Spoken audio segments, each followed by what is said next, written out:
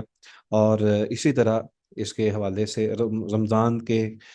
رمضان کو صبر کا مہینہ کہا گیا، اور فقراء و مساکین سے ایک طرح کی ہمدردی اور شکران نعمت کی بات بھی کی گئی۔ اور اس کے ساتھ ساتھ امت کے حوالے سے یہ بات بڑی مفید تر تھی کہ جیسے ایک نماز کے اندر اوقات مقرر ہیں، اسی طرح صرف یعنی وہ جسمانی جو کیفیت ہے اس میں مکمل طور پر کہ انسان جو ہے وہ تمام مسلمان جتنے بھی ہیں وہ سارے ایک ہی وقت میں کھانا شروع کریں، یعنی جب بھی افطاری کا وقت آئے تو سارے ہی افطاری کرنا شروع کر دیں، اور جیسے ہی اذان ہو تو وہ جو ہے وہ سارے سارے مسلمان جو ہیں وہ ہر چیز سے رک جائیں۔ تو یہ بات بھی اسی طرح اس میں صدقہ فطر بھی جو ہے وہ بھی فرضیت اس کی بھی ہوئی، تاکہ جو ہے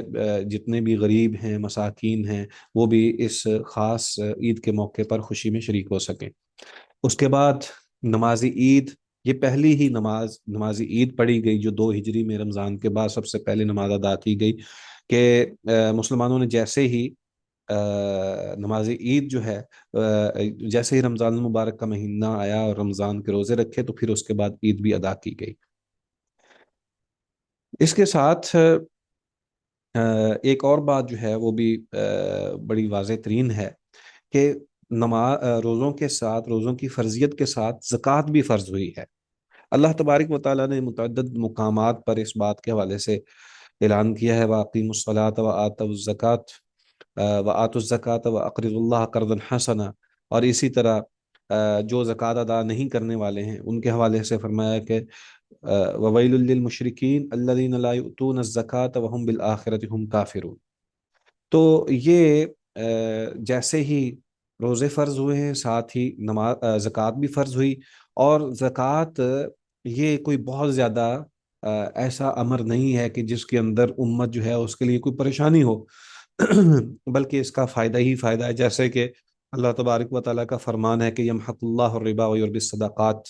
تو اس سے مال جو ہے ایک تو پاک ہوتا ہے، اور دوسرا اس کے ساتھ جو ہے وہ اضافہ بھی اللہ تبارک و تعالیٰ فرماتے ہیں۔ اور دیگر اس میں جو انسان کے اندر خصوصیات پیدا ہوتی ہیں کہ ایک طرف انسان جو ہے روحانی طور پر پاک ہوتا ہے، جسمانی طور پر اس کی پراگندی دور ہوتی ہے، اسی طرح مالی اعتبار سے بھی اس کے اندر وہ جو مال کی ہرس اور لالچ اور اس طرح کے دیگر جو معاملات ہیں اس سے بھی انسان پاک ہو جاتا ہے اور لالچ سے بچ جاتا ہے۔ اس کے ساتھ ساتھ جیسے ہی نماز اور زکوٰۃ فرض ہوئی ہے اس کے فوراً بعد قبلے کو تبدیل کر دیا گیا۔ اللہ تبارک و تعالیٰ نے نبی اکرم صلی اللہ علیہ وآلہ وسلم کے حوالے سے جو قرآن مجید کے اندر ارشاد فرمایا ہے، اللہ تعالیٰ فرماتے ہیں قَدْ نَرَىٰ تَقَلُّبَ وَجْهِكَ فِي السَّمَاءِ فَلَنُوَلِّيَنَّكَ قِبْلَةً تَرْضَاهَا فَوَلِّ وَجْهَكَ شَطْرَ الْمَسْجِدِ الْحَرَامِ وَحَيْثُ مَا كُنْتُمْ فَوَلُّوا وُجُوهَكُمْ شَطْرَهُ، کہ نبی اکرم صلی اللہ علیہ وآلہ وسلم کے بارے میں فرمایا کہ اے نبی، ہم آپ کے چہرے کا بار بار آسمان کی طرف اٹھنا دیکھ رہے ہیں، بس ہم آپ کو اس قبلے کی طرف ضرور پھیر دیں گے جسے آپ پسند کرتے ہیں، چنانچہ آپ بھی اپنا منہ جو ہے وہ مسجد حرام کی طرف پھیر لیں، اور اے مسلمانوں تم جہاں کہیں بھی ہو اپنا منہ اسی طرف ہی پھیر لو۔ تو مقصد یہ ہے کہ اللہ تبارک و تعالیٰ نے مدینہ پہنچنے کے بعد بہت زیادہ جو فضل کیا، احسان کیا، وہ یہی تھا کہ احکام جو ہیں وہ اب نازل ہونا شروع ہو گئے اس انداز سے کہ جس میں امت کا آخر تک جو ہے وہ فائدہ ہونا، اور دوسروں سے امتیازی حیثیت، یعنی رمضان کے روزے پہلے بھی تھے لیکن یہاں پہ پہلے بھی روزے تھے لیکن یہاں پہ رمضان کے روزے فرض کیے گئے، پہلے بھی جو ہے وہ زکوٰۃ دی جاتی تھی لیکن وہ صدقے کے طور پر دی جاتی تھی، لیکن جیسا کہ حضرت ابوبکر صدیق نے مال خرچ کیا ہے لیکن اس کو بطور ایک فریضے کی ادا کرنا یہ بھی اب شروع ہوا۔ اسی طرح پہلے بھی جو ہے وہ کچھ ایام ایسے ہوتے تھے جو کفار کے ہاں بھی معروف ہوتے ہیں کہ وہاں عید کے دن ہوتے ہیں یا اس طرح خوشی کے دن ہیں، تو اللہ تبارک و تعالیٰ نے عید کا دن جو ہے وہ بھی یہاں مقرر فرما دیا۔ اسی طرح تحویل قبلہ کے حوالے سے بھی یہ بات سامنے آتی ہے کہ اللہ تبارک و تعالیٰ نے جو ایک خصوصیت عطا فرمائی امت مسلمہ کو کہ باقی جتنی بھی اہل کتاب ہیں ان تمام کا قبلہ جو ہے وہ بیت المقدس ہے، اور لیکن امت مسلمہ کے لیے بیت اللہ کو قبلہ بنا دیا گیا۔ تو ایک بات یہ میں تھوڑی سی اس میں شاید واضح کرنی ضروری ہے کہ مسجد اقصی اور بیت المقدس دو الگ الگ جو ہیں وہ چیزیں ہیں۔ مسجد اقصی کا جو گنبد ہے وہ سرمئی کلر کا ہے، اور بیت المقدس جسے ہم قبلہ کہتے ہیں اس کا رنگ سنہری کلر کا ہے۔ تو بہرحال اللہ تبارک و تعالیٰ کی طرف سے یہ ایک خاص حکمت بھی تھی جیسا کہ اللہ تبارک و تعالیٰ نے فرمایا کہ وما جعلنا القبلۃ التي كنت عليها الا لنعلم من يتبع الرسول ممن ينقلب على عقبيه وان كانت كبيرة الا على الذين هدى الله، کہ اے نبی جس قبلے بیت المقدس پر آپ پہلے تھے اسے تو ہم نے صرف یہ جاننے کے لیے مقرر کیا تھا کہ کون رسول کی پیروی کرتا ہے اور کون اپنی ایڑیوں کے بل پھر جاتا ہے، اور بے شک یہ قبلے کی تبدیلی کافروں پر بہت بھاری ہے مگر ان لوگوں پر نہیں جنہیں اللہ نے ہدایت دی۔ اصل میں یہ ایک بہت ہی خوبصورت واقعہ کی طرف اشارہ بھی ہے کہ جہاں کچھ لوگ جو ہیں وہ باجماعت نماز ادا کر رہے تھے، اور ایک صحابی رسول نے بتایا کہ نماز کی اور رکوع کی حالت میں تھے۔ اب اس حوالے سے یہ روایات مختلف ہیں کہ وہ مسجد قبلہ تین کے حوالے سے آتا ہے کہ بنو سلمہ کی یہ مسجد ہے، تو اس علاقے میں مسلمان جو ہے وہ نماز ادا کر رہے تھے اور رکوع کی حالت میں تھے، اور اسی حالت میں ایک صحابی آتے ہیں اور آ کے وہ اعلان کرتے ہیں کہ بیت اللہ جو ہے یعنی کعبے کو وہ قبلہ بنا دیا گیا، چنانچہ مسلمان اسی حالت میں رکوع کی حالت میں ہی تبدیل ہو جاتے ہیں۔ تو یہ امت مسلمہ کے لیے کہ ایک خاص ایک فضل یہ بھی ہوا کہ یہ بھی بتا دیا گیا کہ بہت ہی زیادہ ایمان کے اندر راسخ موجود چیز یعنی قبلہ ایک بہت ہی عظیم شان بات ہے، اور اس کا تعلق جو ہے وہ پچھلی قوموں اور مذاہب کے ساتھ بھی خاص ہے، اور پھر اس کے ساتھ یہ عقیدے کی ایک بات ہے۔ تو انسان جو ہے وہ اس میں ہیزیٹیشن کا شکار ہو سکتا ہے کسی بھی موقع پر، پتہ نہیں یہ کیا ہے، ہوا ہے نہیں ہوا۔ تو یہاں پہ امت محمدیہ کی اطاعت نبوی کو بھی دکھایا گیا ہے کہ جیسے ہی نبی کا فرمان آئے وہ اسی حالت میں ہی اپنے آپ کو تبدیل کر لے، پھر اس کے بعد اس کو طرز نہیں کرنا چاہیے، اور نہ ہی اس کے بعد کوتاہی اور تساہل کا اس کو شکار ہونا چاہیے، بلکہ اسی طرح ہی اللہ تبارک و تعالیٰ کے حکم کے مطابق جو ہے وہ اور نبی صلی اللہ علیہ وسلم کی کے فرمان کے مطابق اس کو عمل کر لینا چاہیے۔ آج بھی اگر کوئی نبی صلی اللہ علیہ وسلم کی حدیث کو دیکھے تو اس سے بھی یہی مطلوب ہے کہ وہ فوری طور پر قبلے کی طرح جیسے قبلہ تبدیل کرتے ہوئے صحابہ نے عمل کیا ہے، اسی طرح مسلمانوں کو آج بھی چاہیے کہ نبی صلی اللہ علیہ وسلم کے فرامین کو فوری طور پر اختیار کرے۔ یہ جتنا بھی بیت اللہ کی تعریف اب کی جائے تو اس میں ظاہر بات ہے کہ اس کی خصوصیت اللہ تبارک و تعالیٰ نے حضرت ابراہیم علیہ الصلاۃ والسلام کے حوالے سے یہ بیان کیا ہے کہ وَإِذْ يَرْفَعُ إِبْرَاهِيمُ الْقَوَاعِدَ مِنَ الْبَيْتِ وَإِسْمَاعِيلُ، اور اسی طرح اللہ تبارک و تعالیٰ نے یہ بھی حکم دیا ہے کہ وَعَهِدْنَا إِلَىٰ إِبْرَاهِيمَ وَإِسْمَاعِيلَ أَن طَهِّرَ بَيْتِيَ لِلطَّائِفِينَ وَالْعَاكِفِينَ وَالرُّكَّعِ السُّجُودِ، کہ ہم نے ابراہیم اور اسماعیل کو حکم دیا کہ تم دونوں طواف کرنے، اعتکاف کرنے اور رکوع سجود کرنے والوں کے لیے میرے گھر کو پاک کر دو۔ تو یہاں پہ کچھ فضیلت بھی بیان کی گئی ہے، اور یہ پیغمبرانہ عمل بھی ہے کہ گھر کی صفائی یعنی اللہ کے گھر کی صفائی، اور تیسرا یہ بھی ذکر کر دیا گیا ہے کہ بیت اللہ کا جو اصل مقصد ہے وہ یا تو طواف ہے یا اعتکاف ہے یا پھر وہاں پہ نماز کی ادائیگی ہے، اور اس کے ساتھ ساتھ علم اور علم کے حوالے سے کہ وہاں پہ علم بھی سیکھا جائے اور لوگوں کے لیے آسانیاں بھی کی جائیں، تو یہ بھی مقصد ہے اس بیت اللہ کی تعمیر کے حوالے سے، اور یہاں پہ اس بات کا بھی جو ہے وہ ذکر موجود ہے۔ اسی طرح قبلے کے حوالے سے یہ بات بھی لازم ملزوم ہے کہ قبلہ اول بھی اس میں بھی بہت زیادہ خصوصیت ہے کہ دیکھیں قبلہ اول جو ہے وہ اگرچہ اب ہمارا قبلہ نہیں ہے، لیکن ظاہر بات ہے کہ اسلام کے ورثاء جو گزشتہ انبیاء علیہم الصلاۃ والسلام کے صحیح ورثاء ہیں وہ مسلمان ہی ہیں۔ تو قبلہ اول جو ہے اس کے حوالے سے بھی خود نبی صلی اللہ علیہ وآلہ وسلم نے بھی معراج کے موقع پر وہاں جا کے امامت فرمائی ہے، جیسے قرآن مجید میں سبحان الذی اسریٰ بعبدہ لیلا من المسجد الحرام الی المسجد الاقصی الذی بارکنا حولہ لنریہ من آیاتنا انہ هو السمیع البصیر، اس بات کا تذکرہ ہے۔ تو مقصد یہ ہے کہ قبلہ اول کی فضیلت اپنی جگہ، جیسے نبی صلی اللہ علیہ وسلم نے یہ بھی فرمایا ہے کہ وہاں پہ نماز ادا کرنے والے کو اس کا اجر جو ہے وہ زیادہ ملتا ہے، جیسے بیت اللہ کے اندر 1,00,000 نماز کا اجر ہے، اور مسجد نبوی کے اندر جو ہے وہ 1,000 نماز کا اجر ہے، اسی طرح مسجد اقصیٰ کے اندر بھی ایک نماز کا زیادہ اجر ملتا ہے۔ اس کے بعد تحویل قبلہ کے بعد اللہ تبارک و تعالیٰ نے یہ جتنا وقت مسلمانوں کے لیے گزرا، اس کے اندر مسلمانوں کے دل کو مضبوط کر دیا۔ ایک تو وہ کاربند ہو گئے دین کے اوپر، کہ ان سے اللہ تعالیٰ نے ایک قسم کا امتحان لیا۔ ظاہری طور پر ایک تو نماز فرض ہوئی، پھر روزے فرض ہوئے، پھر زکوٰۃ فرض ہوئی، پھر قبلہ بھی تبدیل ہوا۔ مقصد یہ تھا کہ امت کی اب تیاری تھی، اب اللہ تبارک و تعالیٰ اس سے، اس امت سے ایک اور بڑا کام جو ہے وہ لینا چاہ رہے تھے، اور وہ ہے جہاد۔ تو اللہ تبارک و تعالیٰ نے اس کے حوالے سے جو ارشاد فرمایا ہے کہ اس کے بعد جو ہے اذن للذین یقاتلون بانہم ظلموا وان اللہ علی نصرہم لقدیر، تو یہ سورہ حج کے اندر یہ آیت نازل فرمائی، جس سے یہ ثابت ہوا۔ سیدنا ابو بکر رضی اللہ تعالیٰ عنہ بیان کرتے ہیں کہ جیسے ہی یہ آیت نازل ہوئی تو مجھے پتہ چل گیا کہ اب جو ہے وہ جنگ ہوگی، اور اب اس کے بعد جو ہے مسلمان جو ہیں وہ جہاد کریں گے۔ اسی طرح اس کے جو فوائد و ثمرات ہیں، کوئی ایک تو یہ کہ جہاد کرنا کن کے ساتھ ہے، تو وہ بالکل واضح ہو گیا کہ اللہ تعالیٰ کا فرمان ہے یا ایھا النبی جاہد الکفار والمنافقین، منافقوں سے بھی جہاد کرنا اور کفار کے ساتھ بھی جہاد کرنا، لیکن کس انداز سے؟ اللہ تعالیٰ کا جیسے فرمان ہے وقاتلوہم حتی لا تکون فتنۃ ویکون الدین کلہ للہ، کہ ان سے جنگ کیجئے، یہ کفار اور منافقین کے ساتھ جنگ کیجئے یہاں تک کہ فتنہ بھی ختم ہو جائے اور دین اللہ کے لیے ہی غالب ہو جائے۔ تو اسی طرح پھر اللہ تبارک و تعالیٰ نے یہ بھی حکم دیا کہ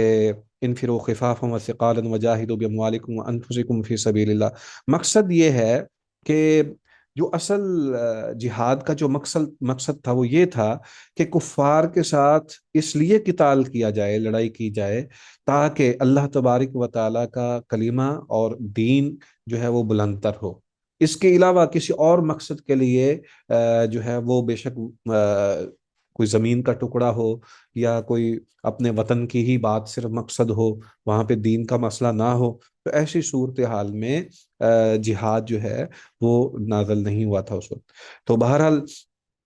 اس میں اس کے حوالے سے، مشروعیت جہاد کے حوالے سے مختلف مواقع ہیں۔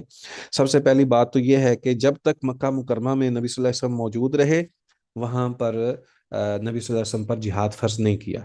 اور ابتدا 2 سال جو ہیں مدینہ میں بھی جہاد اس لیے نہیں فرض ہوا کیونکہ مسلمانوں کے اندر اب جیسا میں نے ذکر کیا ہے، ایک تو اسلام کو راسخ کرنا اور ان کو مضبوط کرنا،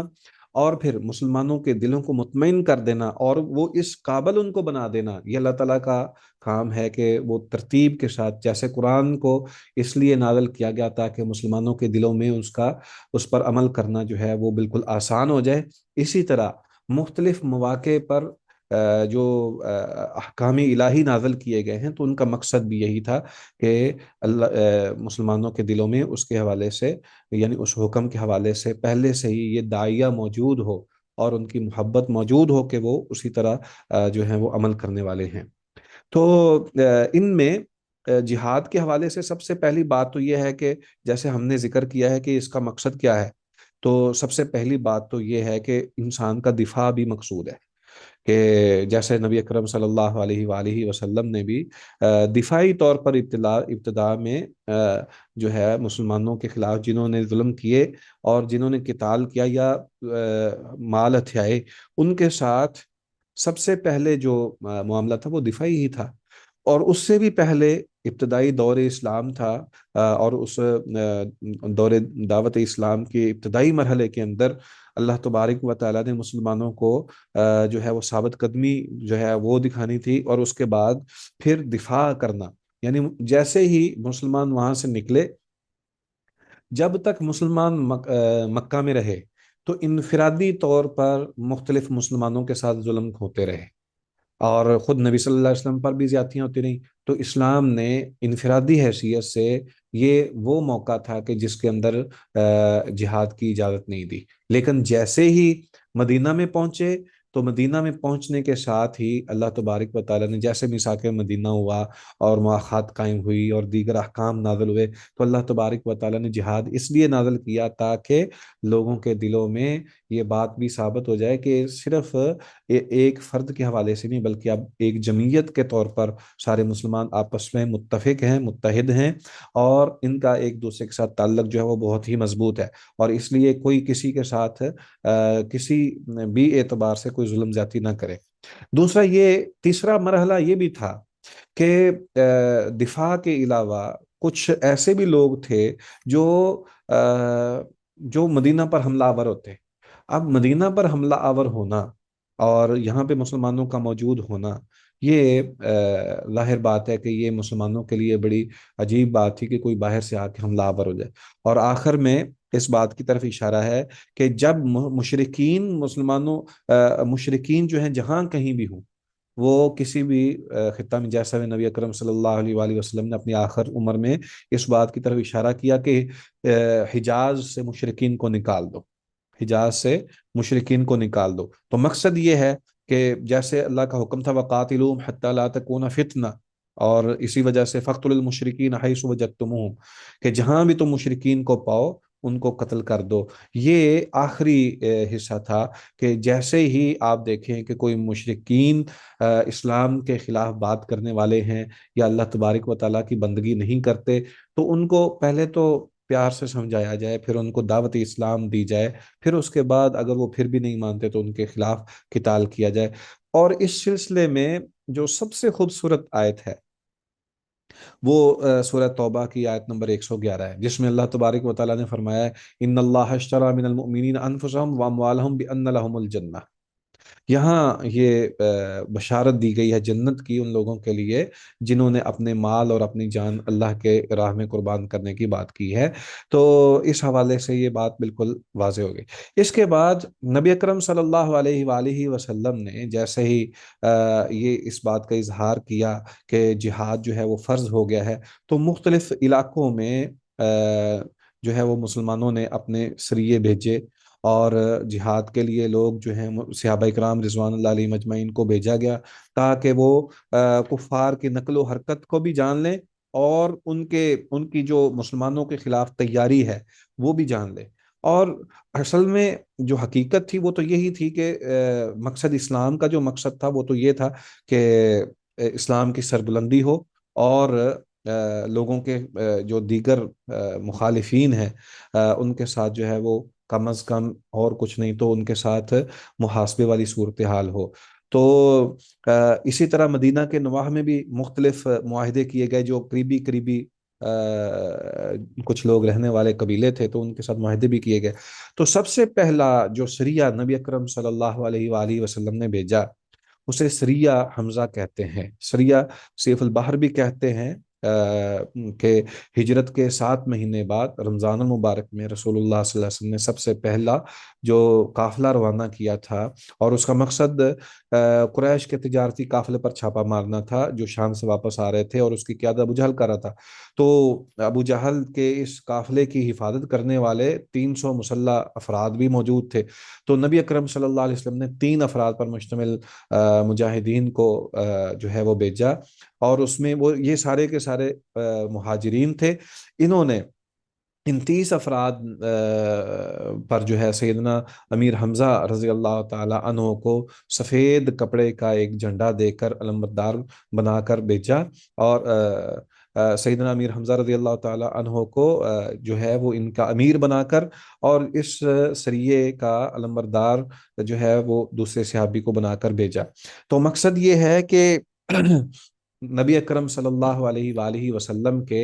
اس عمل سے اور اللہ تبارک و تعالیٰ کے اس فیصلے سے کہ اب جہاد جو ہے وہ شروع ہو رہا ہے، یہ ایک بہترین امر تھا۔ اور اس کے بعد دیگر کئی ایسے سرایا وغیرہ آئے ہیں جس میں نبی اکرم صلی اللہ علیہ وآلہ وسلم نے اپنے صحابہ کو مختلف قسم کے جو کفار ہیں یا مشرکین ہیں ان کی سرکوبی کے لیے بھیجا۔ ان میں سریہ عبیدہ بن حارث بھی ہیں جو 8 ماہ بعد، ہجرت کے 8 ماہ بعد شوال کے مہینے میں نبی اکرم صلی اللہ علیہ وسلم نے جن کو بھیجا، اور اسی طرح سریہ سعد بن ابی وقاص رضی اللہ تعالی عنہ ہیں، جنہیں رسول اللہ صلی اللہ علیہ وسلم نے نویں مہینے میں یعنی ذی القعدہ میں جو ہے وہ خرار نامی ایک وادی ہے جو جوحفہ اور غدیر خم کے قریب ہے، وہاں پہ بھیجا۔ اسی طرح پھر غزوہ ابوا ہوا، یہ غزوہ وہ ہے جس کو رسول اللہ صلی اللہ علیہ وسلم کا یہ پہلا غزوہ ہے۔ اگر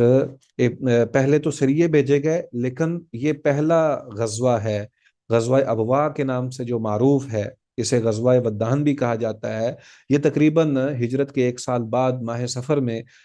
جو ہے وہ ہوا ہے، اور اس میں رسول اللہ صلی اللہ علیہ وآلہ وسلم بذات خود نفس بنفس نفیس جو ہیں وہ اس میں شامل ہوئے ہیں۔ اور اس کے بعد پھر غزوہ بوات ہے، جو کہ ہجرت کے 13ویں ماہ جو ہے ربیع الاول یا ربیع الاخر میں پیش ہوا ہے۔ اس کے بعد غزوہ صفوان ہے، اور اس کے بعد غزوہ ذی العشیرہ ہے، پھر سریہ عبداللہ بن جہش ہے، کہ ہجرت کے 17ویں مہینے میں رجب میں رسول اللہ صلی اللہ علیہ وسلم نے عبداللہ بن جہش اسدی کے حوالے سے ان کو امیر بنا کر مہاجرین کا ایک دستہ روانہ فرمایا، جس میں صرف 8 یا 12 مجاہد شامل تھے۔ تو یہ بڑا معروف ہے۔ اس کے بعد غزوہ بدر جو ہے وہ آتا ہے۔ تو غزوہ بدر جو ہے یہ انتہائی اہمیت کا حامل غزوہ ہے، اور اس کے اندر بہت سارے اسباق بھی ہیں، مسلمانوں کی ثابت قدمی بھی دکھائی گئی ہے اس میں، اور اس کے ساتھ ساتھ مسلمانوں کا اللہ تعالیٰ کی طرف رجوع، اور پھر اللہ کی طرف سے مختلف انداز سے مدد، وہ بے شک نعاس کی صورت میں ہے یعنی اونگ کی صورت میں ہے، یا بے شک فرشتوں کی صورت میں ہے، یا بے شک مسلمانوں کے دلوں کو مضبوط کرنے کی صورت میں ہے، اور کفار کے مقابلے میں ان کی ثابت قدمی کے حوالے سے ہے۔ اور اس میں دیگر بھی بہت ساری چیزیں ہیں، جیسے کہ انصار کا تعاون جو ہے وہ واضح طور پر سامنے آنا، اور مسلمانوں کے ساتھ یا نبی صلی اللہ علیہ وآلہ وسلم کے ساتھ بالکل اس طرح کھڑے ہونا جیسے مہاجرین تھے۔ تو انشاءاللہ العزیز اس کے حوالے سے ہم بات کریں گے۔ جو ہم نے پڑھا ہے اس میں اگر کوئی بات ہے تو کوئی سوال وغیرہ ہے تو آپ پوچھ سکتے ہیں، تو پھر انشاءاللہ ہم اگلے کلاس میں غزوہ بدر کے حوالے سے پوچھیں گے یا پڑھیں گے انشاءاللہ العزیز۔